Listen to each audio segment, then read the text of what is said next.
Hi all and welcome back to a new video, and it is the final day of the Cheltenham Festival. It is your Gold Cup final selections.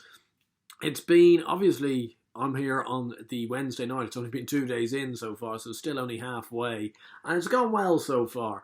I suppose, as I said in previous video, I feel a bit lucky. I think I've done quite well, actually, given the circumstances. Today was a bit better for punters, and I had a good day. I had three winners. I had City Island, one that I've been banging on about for ages, and it's lovely when you've got a horse like that I saw live at Leopardstown over Christmas on Stephen's Day in a maiden hurdle, and went, you know what, that horse is a good horse, and I've gradually been backing him. He ends up going off 8-1 and he won very well. Tiger Row, what a bloody legend. And also a legend in the making in Envoy Alain, who was so game, so tough. Just nothing was ever going to get by him. And I just think he's a Gold Cup horse in the future.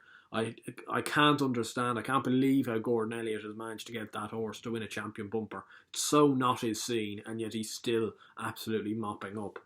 Anyway, that's neither here nor there. Altior was okay. He was very gutsy. Wasn't quite maybe the star quality you can get from him, but still wins. 18 from 18 now over obstacles. You can't really flaw it, to be fair.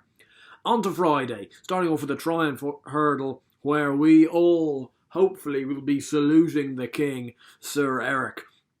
He's now in at evens. He's very short.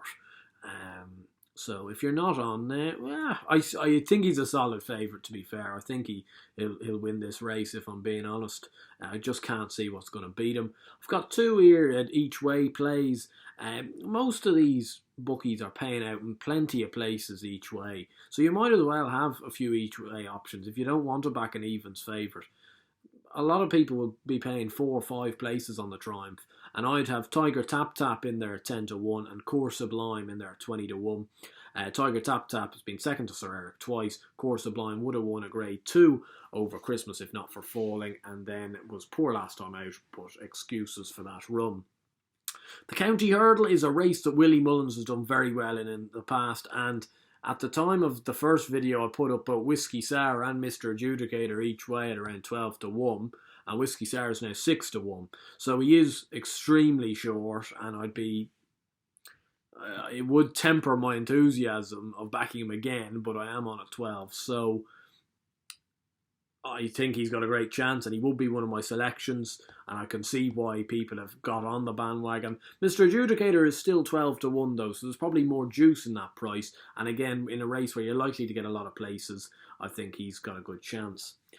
Albert Bartlett is similar enough. I feel swizz because it makes it look like I'm backing all these favourites. But if you do think that's the case, please do look at the original video where these horses were much bigger than they are now. Because Lisnagar Oscar was 8-1, third favourite when I put him up initially. He's now the 5-1 favourite. I think people are coming in for the experience. Rebecca Curtis hopefully has got this horse to improve, no doubt. Beat Dicky Diver, who he reopposes again here. I just think a couple of these are too inexperienced. I think Birchdale's too inexperienced. I think Dicky Diver's too inexperienced. Allaho has got a lot of trends against him.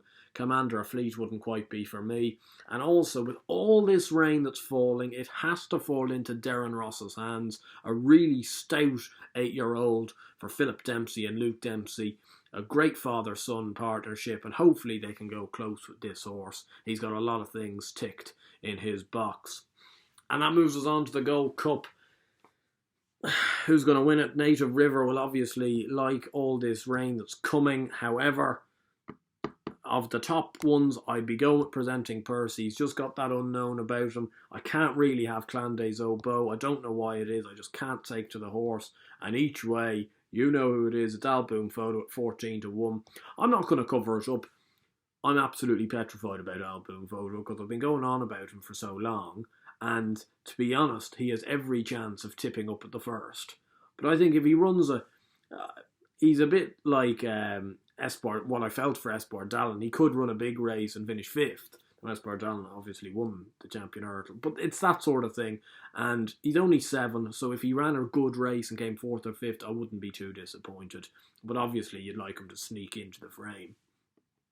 The Fox Hunters isn't a race I've much of a say in. I like Shantou Flyer in the race at 7-1. He's a very honest horse, good Cheltenham form as well, both in non-festival races and in festival races, so goes well at the track. And also a horse called Road to Rome. He's 6-1 here. I think he's got a chance. He's been a very upwardly progressive horse for Jay O'Shea and Sam Cohen, even one of the best English amateurs out there. The Grand Annual Chase is a bit of a minefield, never been very good at backing the winner in it, but Not Another Muddle, a horse I had at 12s, is now 8-1 and seems to be well backed.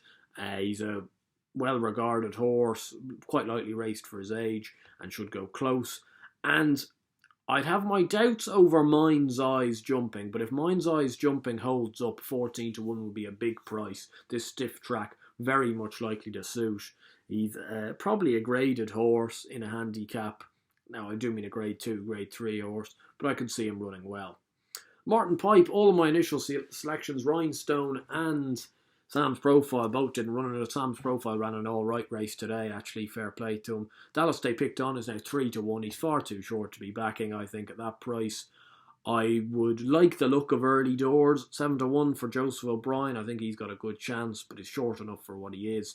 And 2 at probably bigger prices are Get a Reason at 16-1. Got decent enough novice form in graded races. And also Daybreak Boy at 25-1, a progressive little horse for Henry de Bromhead. But those are a bit of the old pie in the sky for the Martin Pipe closer. Anyway, I hope you guys enjoyed these 4 videos. If you have, please do give it a like and subscribe to the channel down below. It really does mean a lot. And obviously, all your selections, all your interaction is greatly appreciated and greatly encouraged.